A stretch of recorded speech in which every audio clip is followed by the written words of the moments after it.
మేషరాశి వారికి ఈ మాసం మధ్యస్థంగా ఫలముగా ఉంటుంది. గ్రహస్థితి ప్రకారంగా ఖర్చులు పెరుగుతాయి మరియు ఆరోగ్యంగా ఆందోళన ఎక్కువ అవుతుంది. అనేక విషయాలు ఎక్కువగా లోనైపోతూ ఉంటారు.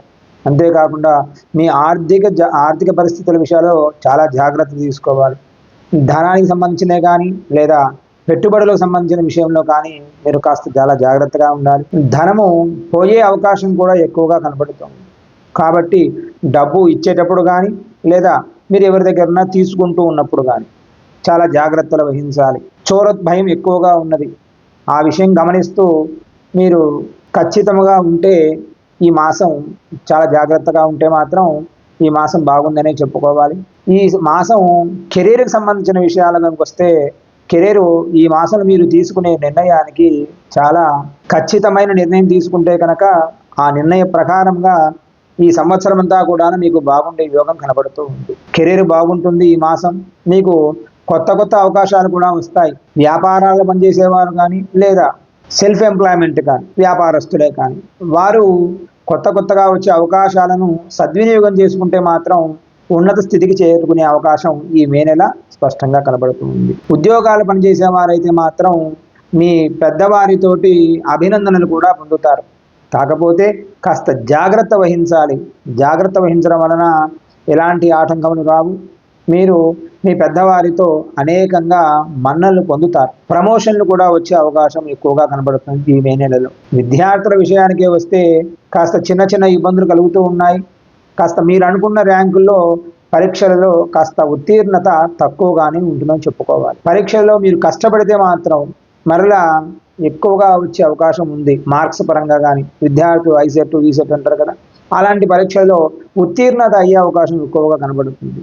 గురుడికి సంబంధించిన విధం ఏదైనా చేసుకోండి. కుటుంబాల మధ్యలో సఖ్యత ఏర్పడుతుంది. మీ బంధువుల విషయంలోనే కానీ లేదా అన్నదమ్ములు అక్కా చెల్లెల విషయంలో కానీ కాస్త ఇన్ని రోజుల నుండి లేని సఖ్యత ఈ మే నుండి ప్రారంభమవుతుంది. కాబట్టి ఆనందముగా ఉంటారు. ఎలాంటి టెన్షన్లు పడవలసిన అవసరం లేదు. కాస్త వ్యాపార పరంగా అయితే మాత్రం కాస్త హెచ్చు తగ్గులుగా ఉంది. ధనము వ్యయము ఉంది, అలాగే రాబడి కూడా అలాగే ఉంది. కాబట్టి కాస్త ధనం ఎలా వస్తుంది, మనం ఎలా ఖర్చు పెడుతున్నాము ఆ విషయాన్ని మీరు గమనించి జాగ్రత్త పడితే మాత్రం ఖచ్చితంగా మీరు సక్సెస్ అయ్యే అవకాశం ఎక్కువగా కనబడుతుంది. ఆరోగ్య విషయంలో కూడా కాస్త జాగ్రత్త వహించాలి. ఇందాక చెప్పిన విధంగానే ఆరోగ్యంలో జాగ్రత్త పడాలి. కాస్త గురువారం నాడు తప్పకుండా నుదుటిపై పసుపు కానీ లేదా కుంకుమ సంబంధించినది కానీ నుదుటిన ఇలా గీతలాగా రాయండి. దాని వలన గురు బలం పెరుగుతుంది. గురుడు మీకు జాతకంలో కాస్త ఇబ్బందిగా ఉన్నాడు కాబట్టి ఆ గురుగ్రహం అనుగ్రహంగా మారుతుంది. కష్టములన్నీ కూడా తొలగిపోతాయి. మేషరాశి వారు ముఖ్యంగా మీరు గుర్తుపెట్టుకోవాల్సింది ఏమైనా ఉన్నది అంటే మీ రాశి ప్రకారంగా ధనము ఖర్చులు వ్యయాలు రెండు సమానంగా ఉన్నా కానీ ఈ మే నెలలో ధనానికి సంబంధించింది పోగొట్టుకోవడం అంటే చోరభయం అలాంటివి ఉన్నాయి. కాబట్టి కాస్త జాగ్రత్త వహించండి. ఖర్చులను కాస్త చూసి పెట్టుకోండి. డబ్బులు ఉన్నాయి కదా అని చెప్పి ఎక్కువగా ఖర్చులు పెడితే ముందు వచ్చే కాలం ఆగస్టు సెప్టెంబర్ అలాంటి మాసాలలో చాలా ఇబ్బంది పడే అవకాశం కూడా ఎక్కువగా ఉంది.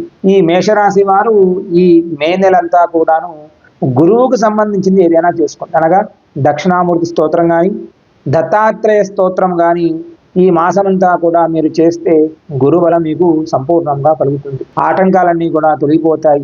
మీ వ్యాపారాలు ఉన్నత స్థితి చేరుకునే అవకాశం కలుగుతుంది. ప్రభుత్వ ఉద్యోగాలలో కానీ ప్రైవేటు రంగాలలో పనిచేసేవారు కానీ ఉద్యోగస్తులు మాత్రం ఖచ్చితంగా పాటించాలి.